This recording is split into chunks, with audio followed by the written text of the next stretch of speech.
angeishi kwenye mazingira ambayo ni mazuri.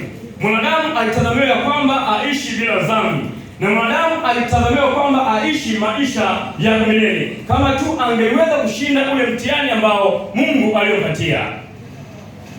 Lakini tunaona ya kwamba mwanadamu baada ya kutenda dhambi, tayari mwanadamu tukawa tumehama upande wa Mungu, tukamilikiwa na yeye aliye mwovu, kama jinsi fungu linavyosema ya kwamba atendaye dhambi ni wa nani?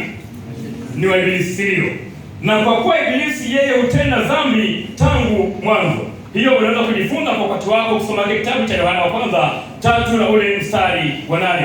Na kuna wakati fulani mimi nijaribu kujiuliza, je, ni kwa nini Mungu alijaribu kuruhusu hii dhambi ikatokee? Kwa nini Mungu aliruhusu ya kwamba mwanadamu aendelee kuteswa hii dhambi? Lakini wakati ambapo nilipojaribu kujifunza zaidi, ukisoma kitabu cha Tumaini la Vizazi Vyote ile gombo la pili, ukurasa wa 10 paragrafu ya kwanza inasema ya kwamba Mungu hakuruhusu dhambi itokee, bali aliona dhambi ikitokea, naye akaandaa mpango wa kumkomboa nani? Mwanadamu. Kumbe tukijiuliza juu ya habari ya dhambi, Mungu hakuruhusu hata kidogo. Mapenzi ya Mungu na kusudi la Mungu, alitamani huyu mwanadamu ambaye aliyemuumba kwa mfano wake na kwa sura yake aishi maisha mazuri.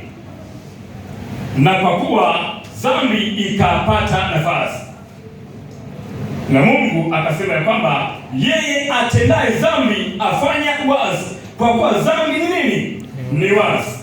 Kile kitabu cha Yohana wa kwanza 3 na ule mstari wa 4.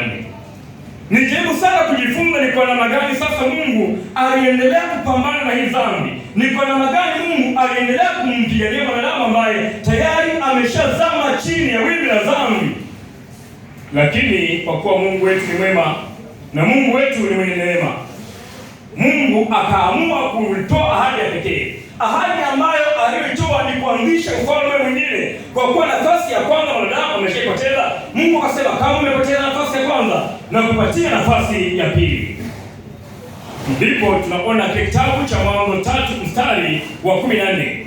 Tangazo la kwanza la uhuru kwa mwanadamu, tangazo la kwanza la tumaini kwa mwanadamu linatolewa. Mungu akamwambia alipokuwa anasema kwamba tazama, nitaweka uadui kati yako na wewe nani? Uzao mwanamke, utakuponda kichwa na utakupona nini? Kisigino. Tayari Ibilisi alikuwa ameshaambiwa kwamba licha ya kwamba huyu mwanadamu umemwangusha chini ya dhambi, lakini ipo siku moja nitaanzisha ufalme wangu.